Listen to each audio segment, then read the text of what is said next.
The distant wail of a train whistle pierced the still morning air as Olivia Zimmerman stared out her bedroom window at the vast expanse of Llano, Texas, stretching toward the horizon like a tattered quilt of dust and promise. That sound, once a harbinger of possibility, now only brought pain, a reminder of the day 7 years ago when Flynn Harrison had boarded a westbound train without so much as a goodbye note. It was June 1878, and at 25, Olivia had built a life from the splinters of her broken heart. The mercantile she'd inherited from her father had flourished under her steady hand, becoming a cornerstone of Llano's Main Street. Most folks had stopped giving her those pitying glances, the ones that said, "Poor girl, still unmarried after being jilted by that Harrison boy." Olivia pulled the brush through her honey-brown hair, securing it in a practical knot at the nape of her neck. The morning ritual was unchanging dress, hair, breakfast, and then the short walk to the mercantile where she would spend her day tallying accounts and serving customers with a smile that never quite reached her eyes. "Another day," she murmured to her reflection, adjusting the high collar of her forest green dress. "Just another day." The floorboards of her modest home creaked familiarly beneath her boots as she descended the stairs. Sunshine streamed through the windows, catching dust motes dancing in the air. Her breakfast was simple cornbread, a bit of preserves, and coffee strong enough to stand a spoon in. Olivia's thoughts drifted, as they often did in quiet moments, to Flynn. Those broad shoulders, sun-bronzed skin, and eyes the color of a summer storm. The way his fingers intertwined with hers as they walked along the creek where they'd first kissed at 18. The promises whispered under starlight. "Stop it," she scolded herself, pushing away from the table. "He's not coming back, and you're not that foolish girl anymore." The bell above the mercantile door chimed welcomingly as Olivia entered, greeted by the comforting scent of leather, coffee, and the wooden shelves that housed everything from nails to hard candy. Her assistant, Lucy Winters, a girl barely 19 with bright eyes and quicker hands, was already arranging a display of tin dishware. "Morning, Miss Zimmerman," Lucy chirped. "Mr. Peterson's been by already about his order of fence posts. Told him you'd have it ready by week's end." "That's fine, Lucy, thank you." Olivia hung her shawl on the hook behind the counter and began reviewing the ledger. "Has the mail come yet?" "Not yet, but Tom said the stage is running on time today."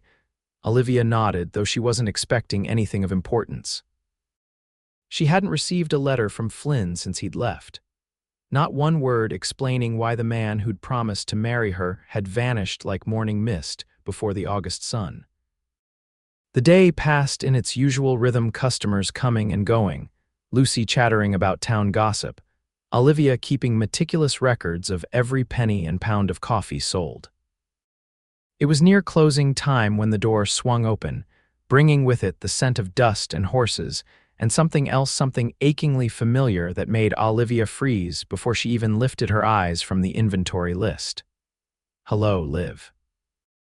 The sound of that voice, deeper now, but unmistakable, sent a shock through her body like lightning striking dry timber. Slowly, she raised her gaze. Flynn Harrison stood in her doorway, his tall frame silhouetted against the fading daylight.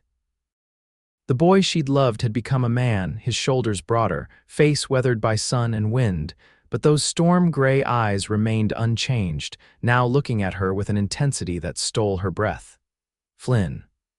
His name escaped her lips like a prayer she'd forgotten she knew.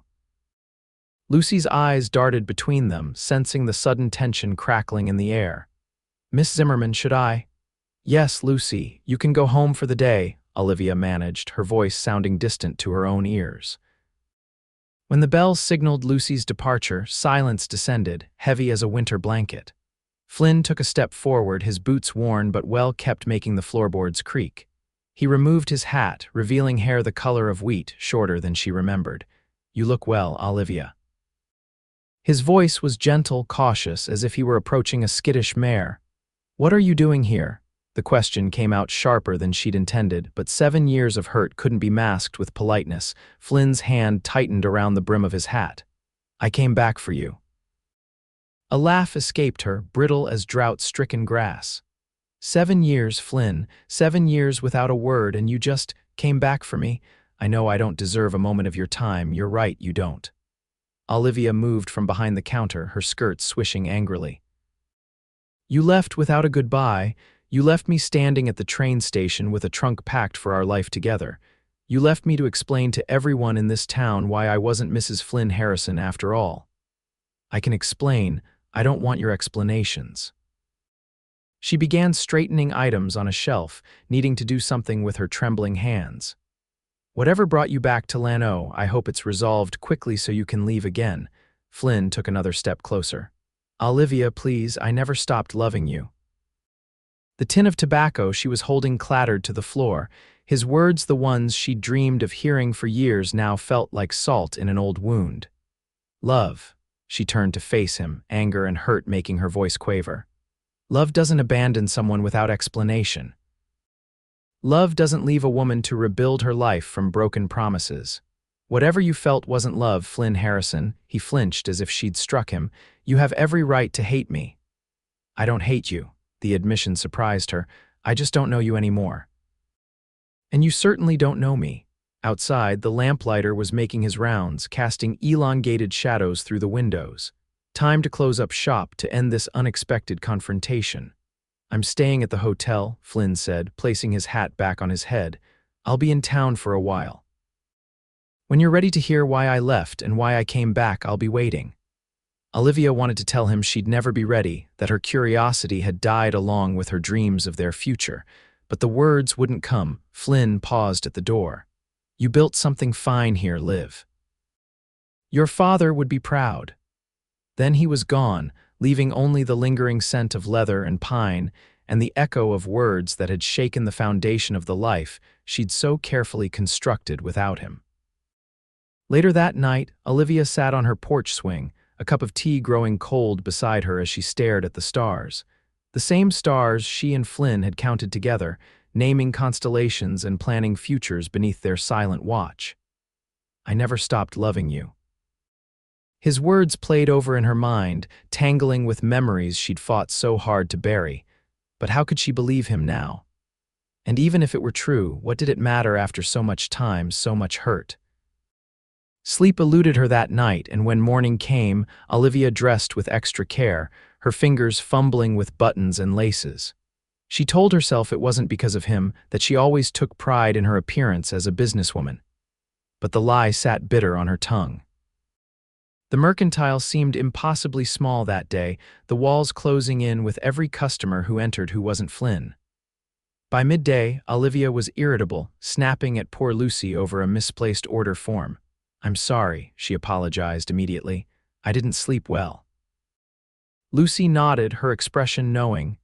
It's because of him, isn't it? The handsome cowboy from yesterday. Mr. Harrison is an old acquaintance, nothing more, Lucy smiled, unconvinced. The whole town's talking about how he rode in yesterday on that magnificent stallion, asking directions to your store before he'd even wiped the trail dust from his coat.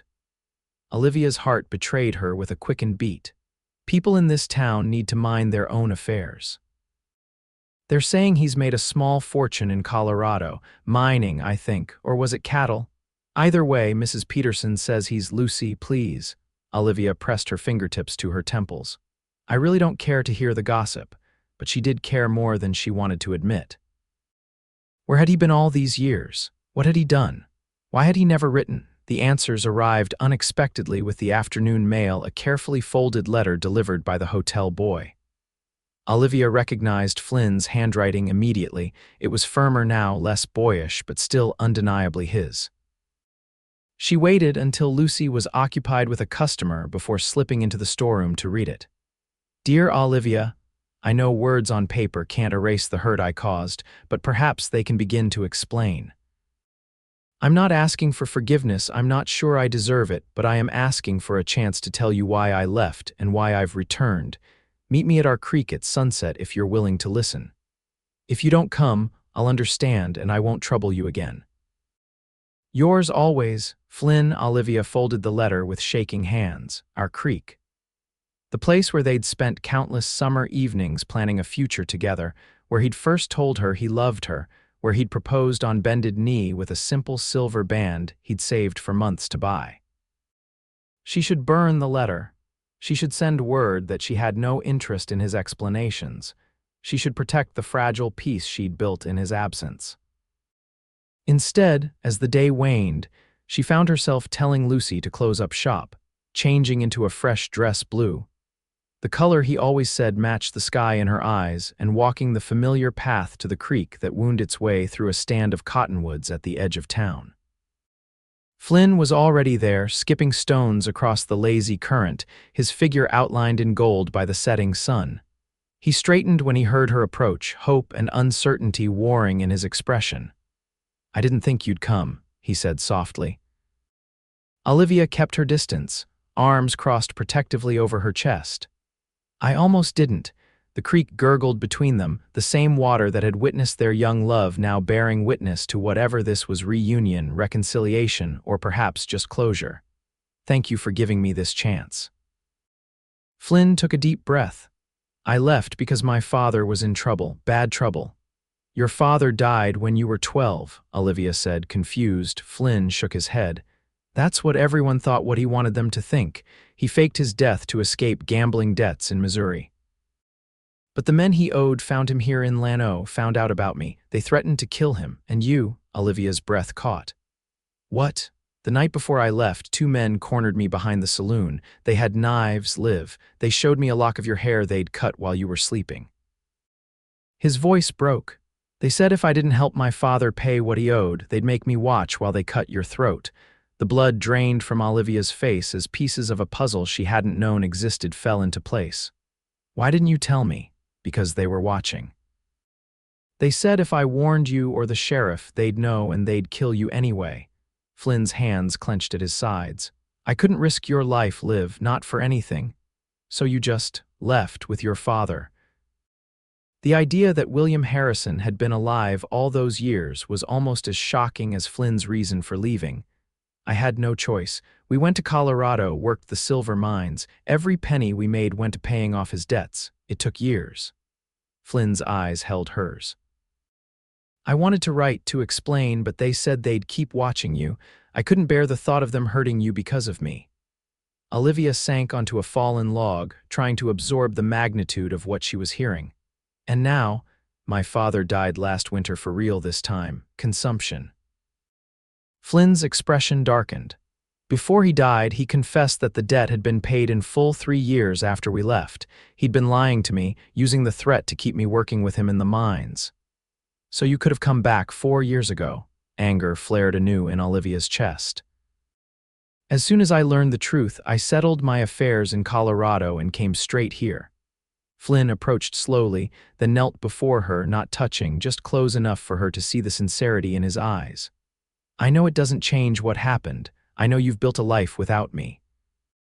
But I had to come back to tell you that every day away from you was agony, that I never, not for one moment, stopped loving you." Tears she'd held back for 7 years threatened to spill over. "I waited for you. For a year, I went to the station every day, watching for your return. Liv, I convinced myself you were dead because that was easier than believing you'd chosen to leave me." A tear escaped, tracking down her cheek. "And then I forced myself to stop waiting, to stop hoping. I built a life, a good life." "I know." Flynn's voice was tender. "And I'm not asking you to tear it down for me. I'm just asking for a chance to be part of it in whatever way you'll allow." The sun had nearly disappeared behind the hills, painting the sky in violets and deep pinks. The same creek, the same sky, the same man, but nothing was the same, not really. "I need time," Olivia finally said, rising to her feet. "This is too much to take in all at once." Flynn stood too, respecting the distance she maintained. "I understand. I'll wait as long as it takes, Olivia. I've learned patience in the hardest way possible." They walked back toward town in silence, the space between them filled with unspoken words and memories both sweet and painful. At the edge of town, Olivia paused. "Good night, Flynn." She turned to go, then hesitated. "Thank you for telling me the truth." His smile was gentle, tinged with hope. "Good night, Liv. I'll see you tomorrow." It wasn't a demand, just a question, leaving the choice entirely to her. "Perhaps," she answered and continued home alone, her mind churning with revelations that had transformed the landscape of her past. The following days passed in a blur of cautious interactions. Flynn became a regular customer at the mercantile, buying small items he surely didn't need: a pencil one day, a tin cup the next. Each visit was brief, respectful, marked by polite conversation that gradually became more comfortable, more reminiscent of the easy friendship they'd once shared. The town noticed, of course. Llano wasn't large enough to hide such things, and the return of Flynn Harrison was prime fodder for gossip. Some said he'd come back to claim land his father had owned. Others whispered that he'd been in prison, or that he'd made his fortune through questionable means. Few guessed at the real reason for his return. A week after their conversation by the creek, Flynn arrived at the mercantile just before closing.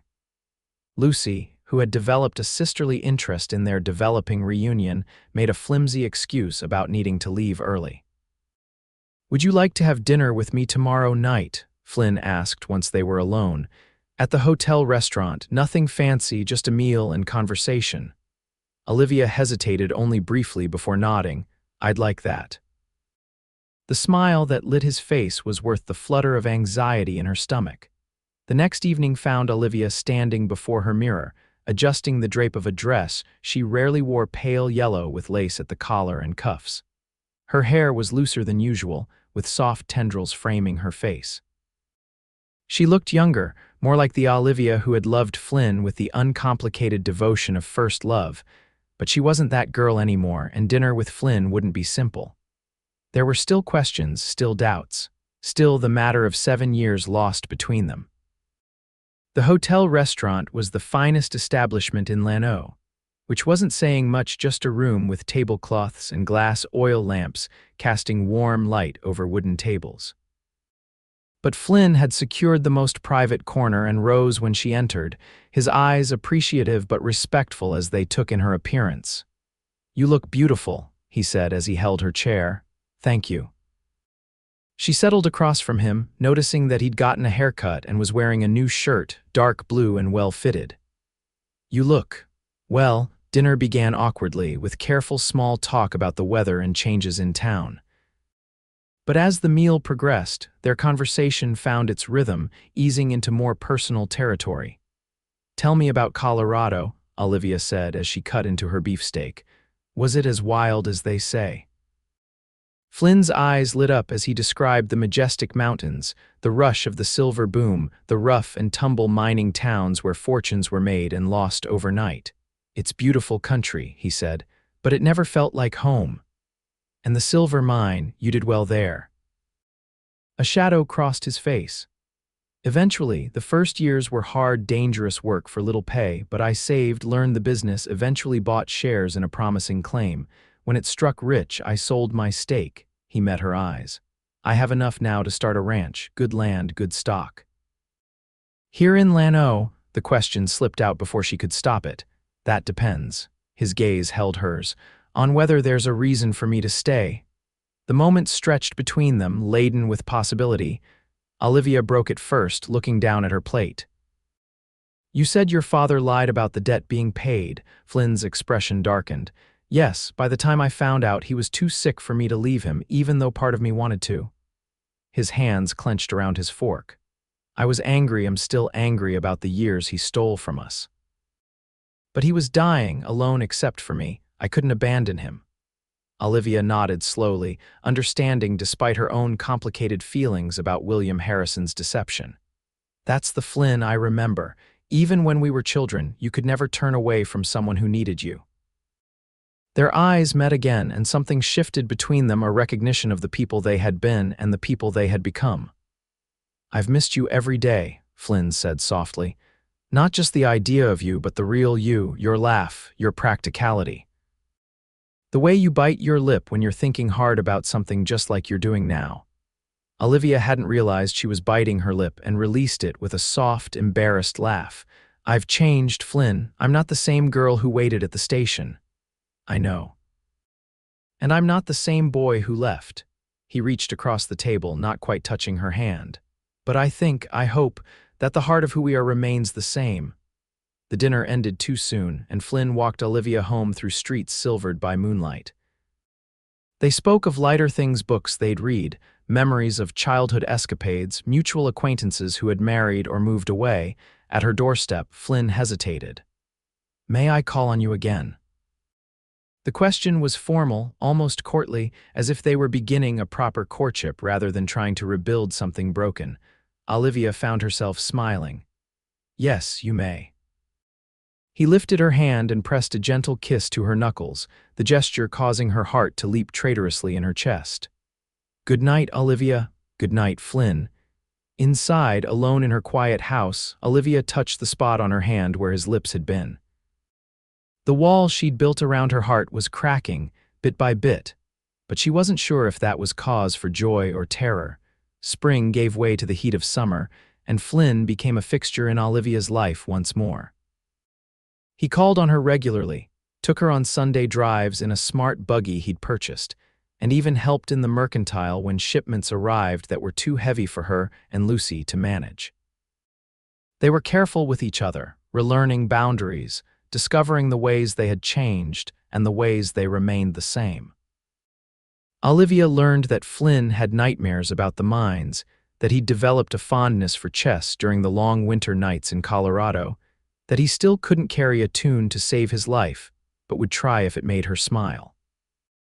Flynn discovered that Olivia had taught herself bookkeeping and business law to protect her interests when her father died, that she volunteered at the schoolhouse teaching reading on Thursday afternoons, that she'd become more reserved with her emotions but no less deep in her feelings.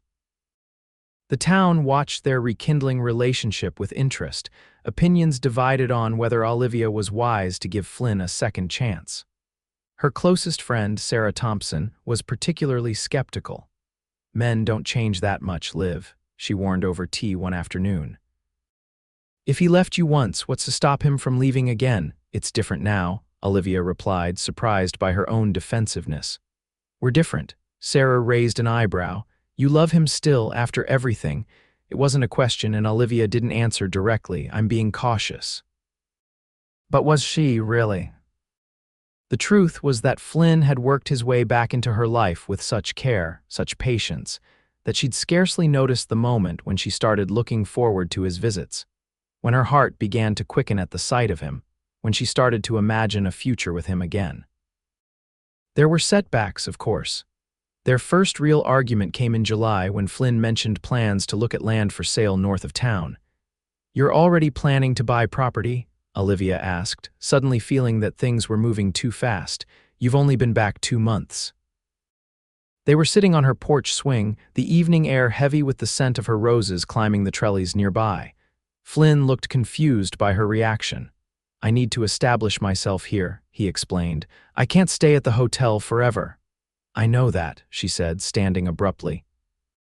"But it feels like you're making decisions without considering." "Without considering you," Flynn stood too, his expression softening. "Liv, I'm considering you in every decision I make. That's why I want land close to town, close to you and the mercantile." "But we haven't even discussed what that means, what we are to each other now." The words tumbled out before she could stop them. "You can't just come back and expect everything to fall into place." Flynn's jaw tightened. "That's not what I'm doing. I've been patient, haven't I? Given you space, let you set the pace." "Yes, but you're still afraid I'll leave again." His voice was quiet, understanding rather than accusatory. "Aren't you?" Olivia couldn't deny it. The fear had lingered even as their relationship had grown, a shadow that fell across her heart whenever she allowed herself to imagine a future with him. "How can I not be?" she whispered. "You disappeared once without a word. The explanation makes sense now, but the wound is still there, Flynn." "I built a life believing you'd abandoned me." Flynn stepped closer, his eyes holding hers. "Then let me prove to you that I'm here to stay, not with words but with actions, day after day, year after year, if that's what it takes. And if I can't ever fully trust again, what then?" "Then we'll find a way forward anyway," he said simply. "Because I love you, Olivia Zimmerman. I loved you when we were children splashing in the creek. I loved you when I had to leave to protect you. I loved you every day I was gone, and I love you now exactly as you are, doubts and all." His declaration hung in the warm evening air, honest and vulnerable. Olivia felt tears prick at her eyes. I don't want to be afraid anymore, she admitted. I want to believe in us again. Flynn reached for her hand, and this time she let him take it. Then we'll work on that together. No rush, no pressure, just you and me finding our way back to each other. He didn't kiss her that night, though Olivia thought perhaps he wanted to. Instead, he squeezed her hand gently and left her with a promise to call again the next day. That night, Olivia dreamed of the creek, of young love and promises made beneath cottonwood trees. But in the dream, she wasn't the girl she had been. She was the woman she was now, stronger, wiser, more cautious. And Flynn was there too, not the boy who had left, but the man who had returned, his eyes still holding the same love, but tempered now with understanding and patience. She woke feeling lighter somehow, as if something tight around her heart had begun at last to loosen. August brought a heat wave that draped Llano in a stifling blanket of dust and sweat. Business at the mercantile slowed as folks stayed home during the hottest parts of the day, emerging only in early morning or evening to conduct their necessary affairs. It was during one such sluggish afternoon that Sheriff Collins burst through the door, his face grave. "Fire at the Thompson place," he announced without preamble. "Need every able body. It's moving fast toward town with this wind." Olivia's heart clenched. Sarah's family ranch was only 2 miles from town, and with the summer drought, a fire could indeed threaten Llano itself. "I'll close up," she told Lucy, already reaching for her shawl. "Go home and help your family prepare just in case." Outside, the town was mobilizing, men grabbing shovels and buckets, women packing valuables and preparing to evacuate if necessary. Olivia spotted Flynn organizing a group of riders, his voice calm but authoritative as he assigned tasks. "Flynn," she called, hurrying toward him. He turned, relief crossing his features when he saw her. "Liv, I was coming to find you. You should get back to your house, pack anything important in case the fire reaches town." "I want to help," she insisted. "Sarah's my friend, the ranch is already gone," Flynn said gently. "They're trying to save the livestock and stop the fire from spreading further. The best help you can be is making sure your home and store are prepared." Argument died on her lips at the logic of his words. Flynn squeezed her shoulder reassuringly. "I'll be back as soon as we get this under control. Lock your doors and stay close to home, all right?" she nodded, watching as he mounted his horse and rode out with the other men, a knot of fear tightening in her stomach. Wildfires were a terrifying reality of life on the frontier, capable of destroying everything in their path. The hours that followed were tense, with smoke visible on the horizon and ash beginning to fall like gray snow over the town. Olivia secured her home and the mercantile as best she could, then joined other women in preparing food and gathering medical supplies for the firefighters. Night fell with no word from Flynn or the others, the orange glow of the fire visible in the distance, taunting in its destructive beauty. Olivia paced her porch, straining to hear the sound of returning horses over the distant roar of the flames. It was nearly midnight when the first riders appeared, exhausted men with soot-blackened faces returning for fresh supplies and brief rest before heading out again. Flynn wasn't among them. "The fire jumped the creek," one man reported grimly. "Harrison and some others went to help evacuate the Miller homestead. That's the last we saw of them." Olivia's blood ran cold. The Miller place was directly in the fire's path, home to an elderly couple and their daughter's family. "They'll be all right," Sarah assured her, appearing at her side with a cup of coffee. "Flynn knows these lands better than most, even after being away." But the words brought little comfort as dawn approached with still no sign of Flynn or the others who had gone to the Miller homestead. Reports from returning firefighters painted a grim picture. The fire had grown, fueled by drought-dry grass and gusting winds. By mid-morning, Olivia couldn't bear the waiting any longer. Against all advice, she saddled a horse and rode toward where the fire had last been reported, staying on the main road where the ground was bare enough to be relatively safe. She didn't have to go far. Coming toward her was a wagon driven by young Tom Miller, filled with his family's possessions and his elderly grandparents. Behind rode Flynn and the other missing men, their faces streaked with soot and exhaustion. "Flynn," she urged her horse forward, relief making her voice crack. He looked up, surprise and then concern crossing his features. Olivia, what are you doing out here? It's not safe. You didn't come back. The simple truth tumbled from her lips as she reined in beside him. I was worried. Despite his exhaustion, a smile touched his lips. I promised I'd come back, didn't I? I don't break my promises, Liv, not anymore. In that moment, looking at him, smoke-stained and weary but alive and true to his word, something shifted in Olivia's heart. The fear that had been her constant companion began to recede, replaced by a certainty that had been 7 years in the making. Let's go home, she said softly. They rode back to town side by side as the wind finally began to shift, pushing the fire away from Llano and toward areas where it would find less fuel to feed its hunger. The threat had passed, but the work was just beginning. In the days that followed, the community came together to help the families who had lost homes and livestock. Flynn was everywhere at once, helping rebuild fences, delivering supplies, organizing work parties. Olivia watched him with growing admiration, seeing in his actions the character of the man he had become. It was during this time of recovery that Olivia finally visited the land Flynn had purchased 100 acres of good grazing land with a small house that needed work but had solid bones. He showed her around with pride, pointing out where he planned to build corrals and expand the house where the garden would go, where he hoped to dig a new well. It's a good start, he said as they stood on the porch, surveying the property. I've ordered cattle to be delivered next month. Not many to begin with, but enough to establish a herd. Olivia ran her hand along the porch railing, imagining summer evenings watching the sunset from this spot. It's lovely, Flynn, you've chosen well. He turned to her, his expression serious.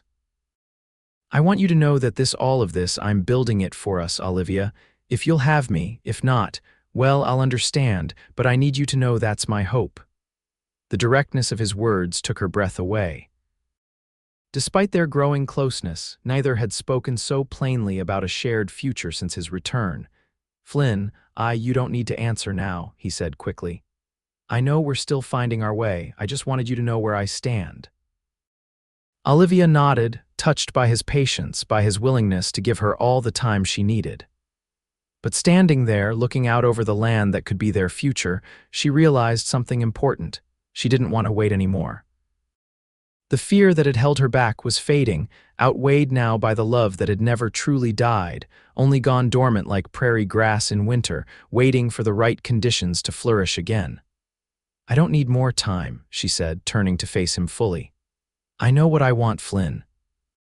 I want this a life with you. I've never stopped loving you either, even when I tried to convince myself I had. The hope that bloomed on his face was like sunrise after the longest night. Liv, are you sure? I don't want you to feel rushed, she silenced him by stepping closer, placing a hand on his chest where his heart beat strong and steady. I'm sure. We've lost enough time already, don't you think? Flynn's arms came around her then, drawing her close as his lips found hers in a kiss that felt like coming home after the longest journey.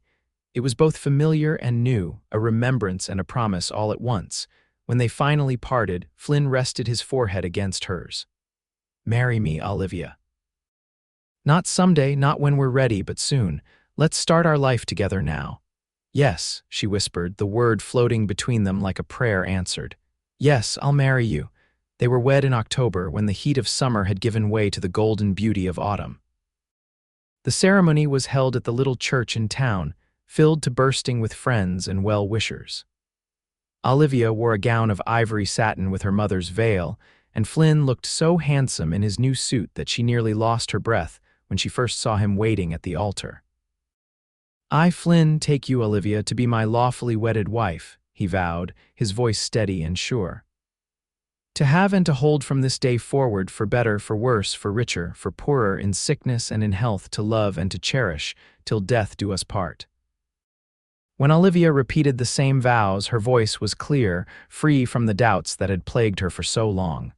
This was right. This was where she was meant to be. Their wedding night was spent at Flynn's ranch, their ranch now in the small house he had worked tirelessly to make comfortable for her arrival. A fire crackled in the hearth, casting warm light over the simple but cozy room where they would begin their life together. "Welcome home, Mrs. Harrison," Flynn said softly as he carried her over the threshold. Olivia smiled, wrapping her arms around his neck. "It feels like we've come full circle somehow, like all those years apart were just a detour on the path that was always leading us here." Later, as they lay entwined in the quietness of their marriage bed, Flynn traced the contours of her face with gentle fingertips. "I used to dream of this," he confessed. "Every night in Colorado, I'd fall asleep imagining you in my arms, imagining a future where I could make things right." Olivia kissed him tenderly. "And now we have that future, all those dreams to build together." The first year of their marriage passed in a blur of hard work and profound happiness. The ranch flourished under their joint care, the small herd growing, the house expanding room by room as Flynn's skilled hands built onto the original structure. Olivia kept the mercantile, hiring a manager to handle day-to-day operations while she split her time between town and the ranch. Their first child, a son they named James William Harrison, was born the following summer on a night when the stars seemed close enough to touch. Olivia had never seen Flynn so overcome with emotion as when the midwife placed his son in his arms for the first time. "He's perfect," Flynn whispered, awe and love mingled in his voice. "He looks like you, Liv." "He has your eyes," she replied, exhausted but radiantly happy. "Those same storm gray eyes that made me fall in love with you all those years ago." As James grew from infant to toddler, the ranch prospered. Flynn's knowledge of business gained in the Colorado mines, combined with Olivia's head for figures, proved a formidable combination. They added onto the house again, built a proper barn, hired hands to help with the expanding herd.